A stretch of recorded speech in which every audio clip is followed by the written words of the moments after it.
Hey, it's Art from My New Microphone. In today's video, I would like to discuss what the term glue means in mixing and a few strategies we can use to help glue our mixes together.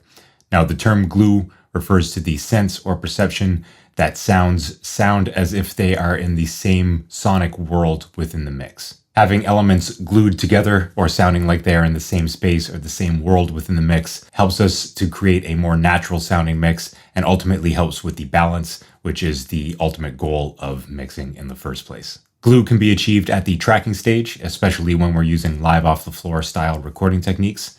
Just think about having a group of musicians in a room and miking them all up. We will automatically have a recording that sounds as if it's been recorded in the same space because it has been recorded in the same space. However, we do run into issues, especially when we're using a lot of microphones to capture a performance, with issues of bleed, where other instruments are bleeding into the microphones designed to pick up other instruments. And when we try to combat this by close miking our instruments, for example, we get a rather unnatural sound because ultimately nobody's listening to, say, a guitar cabinet an ear length away or a tom drum right next to the tom drum. So through significant bleed, the effects of close miking, and of course having to capture a perfect performance in one go, we may run into some issues with this style of recording. That's why in modern recording, we use a lot of overdubs or samples in our music to get that perfected sound. However, when doing so, we often run into the individual elements of the track sounding as if they are disjointed and from different spaces, which is why using mixing techniques to glue elements together within modern mixes is such an important aspect of the mixing process. As an aside, I should also mention that when we are working with digital audio that is very perfect, or dare I say sterile, we can exacerbate this effect of having individual sounds sound very perfect and separate from each other. Whereas if we were to be recording things directly to an analog tape, let's say, we would have a bunch of signals on the same analog tape, which would kind of give us a sort of glue to the overall mix in the analog realm that we don't get in the digital realm. So then, in modern mixes, glue is something that we should be aware of to help bring elements together and achieve a better balance and a more cohesive mix when all is said and done. Oftentimes, gluing a mix together requires a sort of top-down approach where we will process the entire mix bus or the subgroups of the mix with processing that will affect all of the signals running through the mix bus or the subgroups.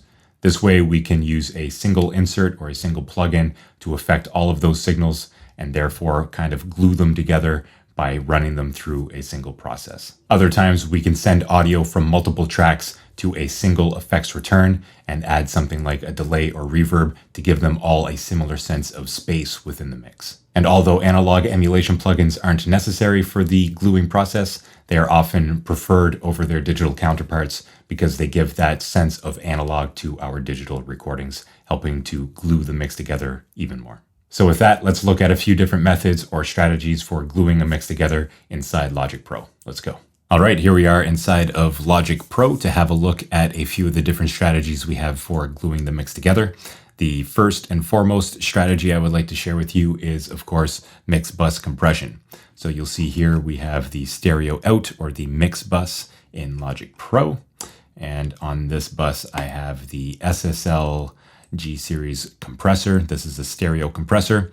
And what this does is it takes and compresses all of the audio together in the mix. So each of these tracks and all of the effects returns are eventually being routed to this mix bus, and this compressor is going to take all of that audio information and compress it as it surpasses a set threshold and allow it to breathe a little bit more when it is not surpassing that set threshold. You'll see here that I have a medium attack and release. I have the analog mode on, and I've got the threshold all the way up, the makeup gain down, and ratio of 4:1.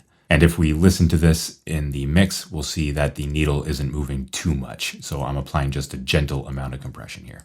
Why do you take me in and then leave me on the ground? Surrounded by the weight of your words and sounds you make when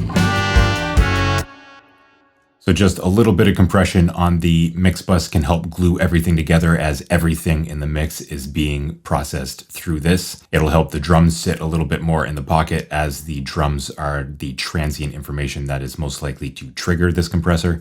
And it'll also help bring up the sides information relative to the mids, as the mids are triggering the compressor and allowing the sides to breathe a little bit more with the makeup gain.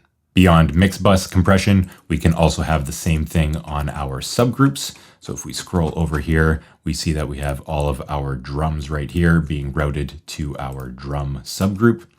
And right here, we have the same thing going on. So if we look at this, I have the punch setting on right here, which has a slower attack to allow the transients to cut through, and a fast release to really come back to no compression once the levels drop down after the transients. So with this style of compression, we are allowing the transients and still getting that punch through in the drums, while also helping to glue all of the drums together into a more cohesive sounding kit. So if I was to come down here and solo the drums, we can play this back and have a listen to the drum subgroup compression here.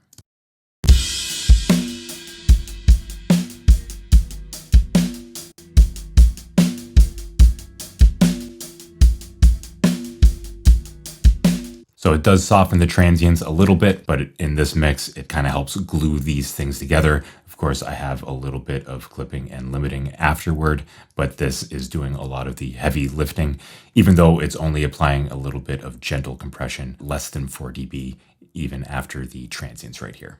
All right, and another technique for gluing things together in the mix is parallel compression. So here we have a drum parallel compression bus. And what this is a heavily compressed parallel channel or effects return channel that has the drums being sent to it.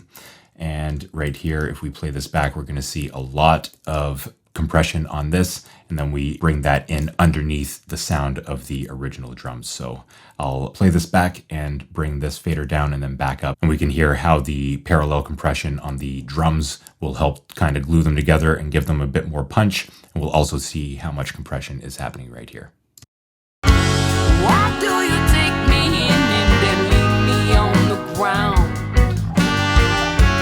Surrounded by the weight of your words, the sounds you make when you're lying inside of me. Feels so right. Why can't you see me like?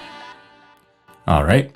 And on top of compression on this bus, we also have the decapitator here from Sound Toys, which is giving us a little bit of distortion, which kind of brings us to our next technique for helping glue the mix together, and that is subtle saturation or distortion to bring things together. So on this effects return right here, we're busing all of the drum shells. So we are effectively parallel processing these shells together with this distortion plugin, but we can also use saturation to get a similar result.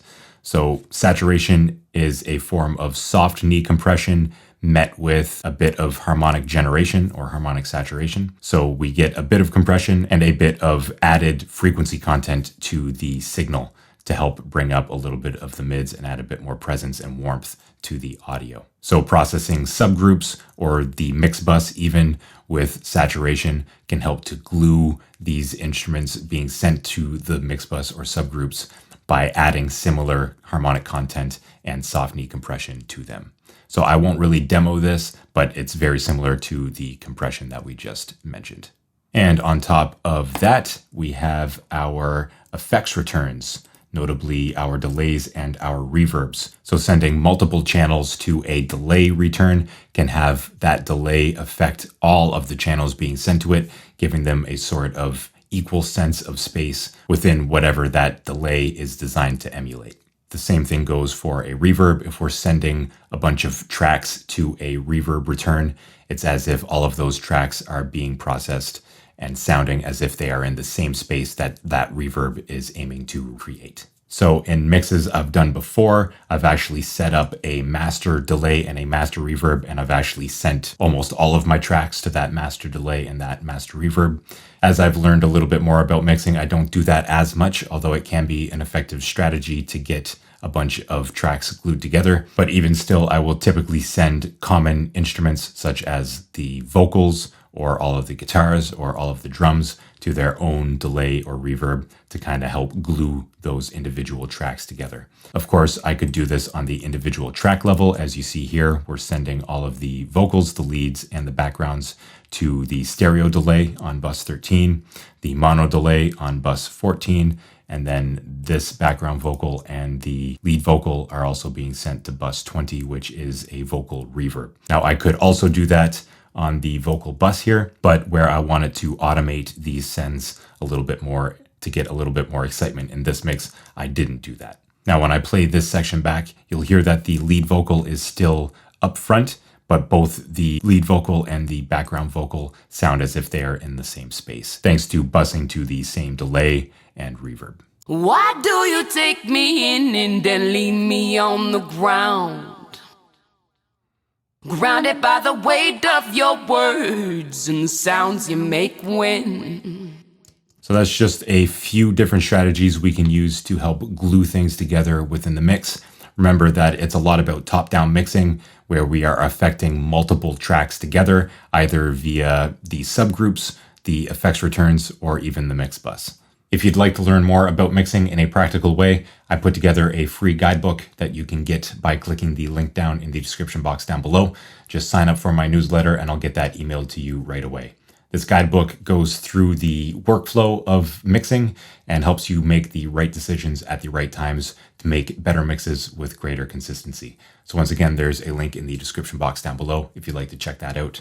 It's free, and I think that you will really enjoy it. If you found this video useful, please consider hitting that like button. And if you'd like more content from me here at the Minor Microphone YouTube channel, consider subscribing to the channel and checking out one of these videos up here that is related to gluing the mix together. So click on one of these, hit the like button, subscribe, and I'll see you in the next one. Cheers.